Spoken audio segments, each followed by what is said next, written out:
அனைவருக்கும் வணக்கம். ஸோ இது அன்பே டயானா இந்த படத்தில் வந்து நான் பெங்களூர் பாபா அப்படிங்கிற ஒரு கேரக்டர் பண்ணியிருக்கேன். இந்த வாய்ப்பை வந்து எனக்கு கொடுத்த அனைவருக்கும் நன்றி. அதே மாதிரி உங்களோட தான் ப்ரெஸ் அண்ட் எல்லாருமே நீங்கள் வந்து படம் பார்த்துருப்பீங்க. எப்படி இருந்துச்சோ கொஞ்சம் என்னோட கேரக்டர் கொஞ்சம் தூக்கி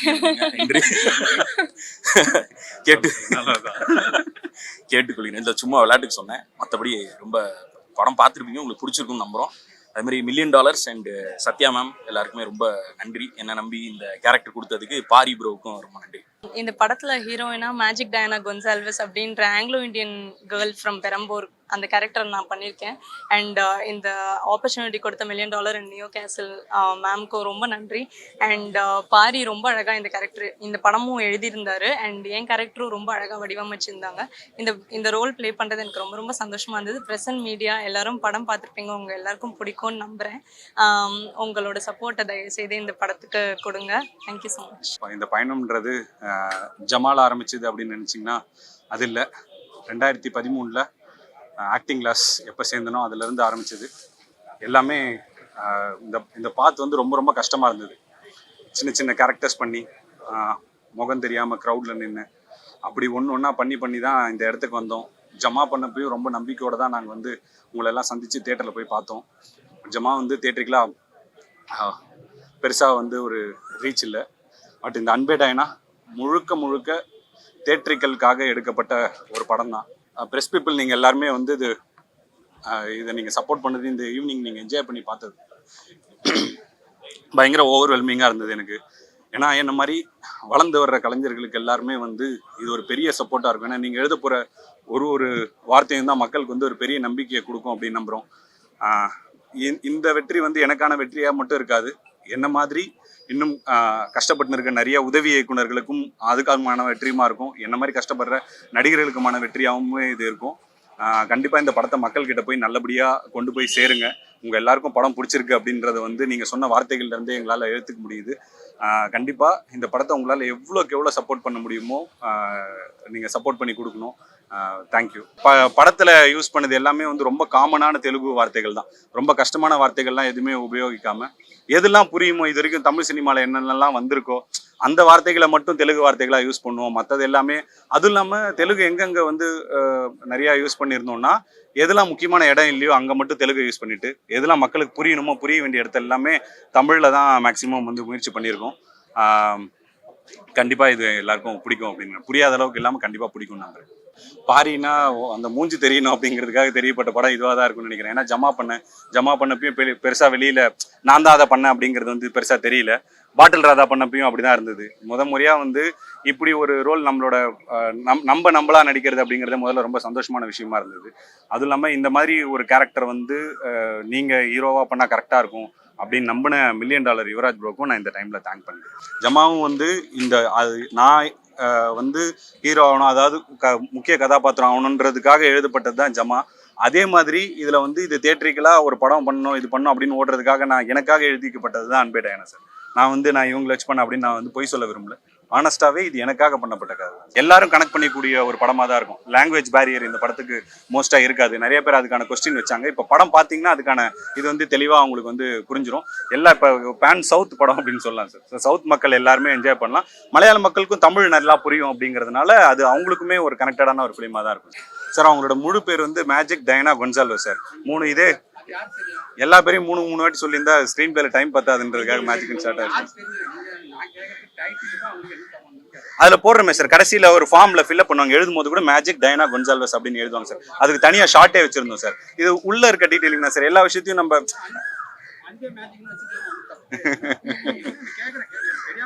இல்ல சார், அன்பே மேஜிக்ன்றத விட அன்பே டயானா தான் கவுண்டமணி சார் சொன்ன டைலாக். அதனால டயானா தான் சார் அவங்க பேரு. இல்ல சார், எனக்கு மேஜிக்னு கூப்பிட பிடிச்சிருந்ததுன்னு கூப்பிட்டேன் சார். அவங்க அம்மாவை சொல்றீங்களா? Okay sir. மேஜிக்ன்றது ரொம்ப நல்லா இருக்குல்ல சார். அது ஒன்று வச்சிருந்தோம் சார். அவங்க வந்து என் லைஃப்ல நடந்த மேஜிக் டயானா கொன்சால்வஸ் இது 3த்துல எது வேணா கூப்பிட்டுக்கலாம் சார். அந்த மாதிரி இது வந்து இப்போ என் பேர் பாரி இளவழகன், எங்க வீட்டில் பாரினும் கூப்பிடுவாங்க, இளவழகனும் கூப்பிடுவாங்க. அது அவங்களோட இதுல வந்து மேஜிக்ன்றது வந்து அதுல ஒரு டைலாக் வச்சிருந்தேன் சார். இவங்க என் லைஃப்ல வந்து ஒரு மேஜிக், அப்படி ஒரு மேஜிக்கலா இதை ட்ரீட் பண்ணணும் அப்படிங்கிற ஒரு விஷயத்துக்காக தான் அந்த பேரை ஹைலைட் பண்ணும் சார். இது வந்து டயானாங்கிறது இன்னும் மக்களுக்கு அன்பே மேஜிக் அப்படிங்கிறத விட அன்பே டயானாங்கிறது நம்ம தமிழ் மக்களுக்கு கவுண்டமணி சார் சொல்லும் போது தெரியும் அப்படிங்கிறதுனால அதை கொஞ்சம் வச்சது தான் சார் அது. Thank you sir. நிஜ வாழ்க்கையிலேருந்து எடுத்தது தான் சார். இவர் வந்து என்னோட நண்பர் ஒருத்தர் இருக்காரு, அவர் பேருமே பாபா தான். அவரும் பெங்களூர்லேருந்து வந்தவர். அவர் கேரக்டர்லேருந்து இன்ஸ்பயர் ஆகி பண்ணது தான் இந்த கேரக்டர். அந்த பிரிண்டிங் ப்ரெஸ் வச்சிருக்கிறதும் அவர் தான். அந்த பிரிண்டிங் ப்ரெஸ்ஸில் தான் நாங்கள் ஷூட்டே பண்ணோம். ஸோ எல்லாமே அது ரியல் லைஃப்லேருந்து இன்ஸ்பயர் ஆனதான். சேத்தன் சாருமே கிட்டத்தட்ட அப்படி ரியல் லைஃப்லேருந்து நிறைய அப்பாக்கள் அந்த மாதிரி ஜாலியான அப்பாக்கள் வந்து இருக்காங்க. அப்படி சேத்தன் சார் இன்ஸ்பயர் பண்ணது தான் சார். சார் அப்படி இல்லை சார். இப்போ நம்ம ஒன்று ரெப்ரசென்ட் பண்ணுறோன்னா ஒரு நம்ம சொல்கிற கருத்து தான் எல்லாருமே அப்படி இருக்காங்க அப்படின்னு இல்லை சார். இப்போ நம்ம ஒரு ஏலியன் படம் எடுக்கணும்னா எல்லாருமே ஏலியனாக இருக்கும் அப்படின்னு நீங்கள் சொல்கிறீங்களா அப்படின்ற மாதிரி இருக்குது சார். அப்படி இல்லை சார். இது வந்து என்னன்னா அம்மாக்கள் வந்து ஒரு பொதுவான ஒரு சில அம்மாக்களை ரெப்ரசென்ட் பண்ணி தான் சார் நம்ம கதை எடுக்கிறோம். நிறைய கதைகள் நமக்குள்ளவே இருக்குது. அதுலேருந்து எந்த கதையை நம்ம எடுத்தால் வந்து இன்னும் இது இந்த கதைக்கு சரியாக இருக்கும் அப்படிங்கிற தேர்வு தான் சார். அப்போ ஸ்ட்ரிக்டாக இருக்க அம்மாக்களுக்குள்ளேயுமே ஒரு விஷயம் இருக்கு. ஏன் அவங்க ஸ்ட்ரிக்டா இருக்காங்க, அவங்களுக்குள்ள என்ன வழி இருக்கு, அவங்க கோவத்தை வந்து ஏன் அப்படி ஒரு ஷீல்டா யூஸ் பண்ணிக்கிறாங்க அப்படிங்கிறதையுமே இதுல பேசியிருக்கோம் சார். அந்த ஸ்ட்ரிக்டான அம்மா வந்து இவங்க இப்படிதான் இருக்காங்க அப்படின்னு பண்ணாம அவங்களோட சைடையுமே இதுல அனலைஸ் பண்ணியிருக்கோம் சார். பார்த்துட்டு இருக்க மக்கள் மனசு வச்சாங்கன்னா எதுவும் என்ன வேணா நடக்கும் சார். இது வரைக்கும் நிறைய விஷயங்கள் நடந்திருக்கு. அதான் வந்து தென்னைக்கு பாயிடுது கொஞ்சோண்டு புல்லுக்கும் பாயாதா, அந்த மாதிரி ஏதோ ஒன்று பாஞ்சு எங்களுக்குமே நல்லது நடக்கும் அப்படின்னு வந்து நம்புகிறோம். மக்கள் மனசு வச்சிங்கன்னா நிஜமாலே இந்த படம் பிடிச்சிருந்ததுன்னா கண்டிப்பாக இதுக்கான விஷயமும் அங்கே நடக்கும். அந்த வர்ற எல்லா படங்களும் வெற்றி பெறணும் அப்படிங்கிறது தான் சார் எங்களோட ஆசை. அதே சமயத்தில் வர்ற சின்ன படங்கள், அதில் நீங்கள் நல்ல படம் நினைக்கிற சின்ன படங்களுக்கு உங்களோட ஆதரவுன்றது ரொம்ப ரொம்ப முக்கியமாக இருக்குது. ஏன்னா என்னோட முழு ஸ்ட்ரென்த்தையுமே நான் பல பேட்டிகளில் சொன்ன மாதிரி ஜமாலை நான் தவற விட்ட விஷயங்கள் எல்லாத்தையுமே பார்த்து என்னோட முழு ஸ்ட்ரென்த்தை கொட்டி நான் இந்த படத்தை வந்து நான் பண்ணியிருக்கேன். இந்த படம் வெற்றி அடையலைன்னா நான் என்ன இது பண்ணுறதுன்னு எனக்கு தெரியல.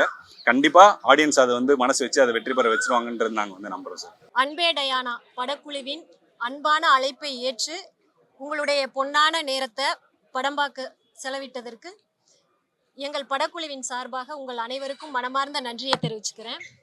ஃபஸ்ட்டு நான் எப்படி இந்த சினிமா இண்டஸ்ட்ரிக்குள்ளே வந்தேன், ஏன் படம் பண்ண வந்தேன் அப்படிங்கிற நோக்கத்தை நான் சொல்லிடுறேன். கல்விக்கு நிகராக வந்து நான் சினிமாவை பார்க்குறேன். ஏன்னா ரெண்டுமே சமூக மாற்றத்திற்கான கருவி அப்படின்னு நான் நம்புகிறேன். நான் வந்து ஒரு ஐஏஎஸ் அகாடமி நடத்திட்டு இருக்கேன். எனக்கு வந்து கலெக்டர் ஆகணும், ஐஏஎஸ் ஆகணும்னு மிகப்பெரிய கனவு. ஆனால் தொடர்ந்து என்னால் வந்து அதில் பயணிக்க முடியலை. ஆனால் கூட நம்மளால முடியாட்டியும் பரவாயில்ல, நம்ம நிறைய பேரை உருவாக்கணும், என்னைய மாதிரி சாதிக்கணும்னு துடிக்கிற லட்சியத்தோட இருக்கக்கூடிய மாணவர்களுக்கு ஒரு தூண்டுதலா இருக்கணும்னு ஆசைப்பட்டு நான் ஐஏஎஸ் அகாடமி ஸ்டார்ட் பண்ணேன். எப்படி சத்யா ஐஏஎஸ் அகாடமியில பல்வேறு பின்னணியிலிருந்து வரக்கூடிய மாணவர்களை சிறந்த ஆளுமைகளா உருவாக்குறதையே நோக்கமா கொண்டு செயல்பட்டுக்கிட்டு இருக்கோமோ, அதே போலதான் சிறந்த படைப்புகளையும் படைப்பாளிகளையும் உருவாக்கணுங்கிற நோக்கத்தோட நியோ கேசில் கிரியேஷன் தயாரிப்பு நிறுவனம் உருவாக்கப்பட்டிருக்கு. எப்படி மில்லியன் டாலரோட சேர்ந்து நியோ கேசில் கிரியேஷன் அப்படின்னு பார்த்தீங்கன்னா, என்னோட நோக்கமும் மில்லியன் டாலர் தம்பி யுவராஜோட நோக்கமும் ஒரே மாதிரி இருந்துச்சு. ஸோ நம்மளோட அறிமுகம் ஃபர்ஸ்ட் வர்றது படம் வந்து மில்லியன் டாலரோட சேர்ந்து பண்ணினா நல்லா இருக்கும் அப்படின்னு நினச்சி தம்பிக்கிட்ட பேசினேன். ஸோ அப்படிதான் நான் மில்லியன் டாலரோட சேர்ந்து நாங்கள் படம் பண்ணோம். தம்பி யுவராஜை எனக்கு அறிமுகப்படுத்தினது வந்து டைரக்டர் இரா சரவணன் சார் தான். அடுத்து அன்பே டயானா படத்தை பற்றி சொல்லணும்னா, இது குடும்பமாக சேர்ந்து பார்த்து ரசிக்கக்கூடிய படமாக இருக்கும் கண்டிப்பாக. அதே சமயத்தில் வெறும் பொழுதுபோக்கு படமாக மட்டும் இல்லாமல் ஒரு சிறந்த கருத்தை சமூகத்திற்கு டைரக்டர் பாரி வந்து ரொம்ப அழகாக சொல்லியிருக்காப்புல, வெளிப்படையாக இல்லாமல் அதே சமயத்தில் எல்லாருக்கும் போய் சேர்ற மாதிரி கருத்தை அதில் சொல்லியிருக்காப்புல. இந்த படத்தில் ஒவ்வொரு கேரக்டருமே, ஹீரோயின் ரம்யாவாக இருக்கட்டும், கோபியாக இருக்கட்டும், சேத்தன் சார், ரோஜா மேம் எல்லாருமே கேரக்டராகவே வாழ்ந்திருக்காங்க. ஸோ வந்து இது மாதிரி தொடர்ந்து நல்ல சிறந்த படங்களை வந்து நியோ கேசில் கிரியேஷன் கொடுத்துக்கிட்டே இருக்கும். அதுக்கு உங்கள் எல்லாரோடைய ஆதரவும் எப்போவும் இருக்கணும்னு கேட்டுக்கிறேன். நன்றி.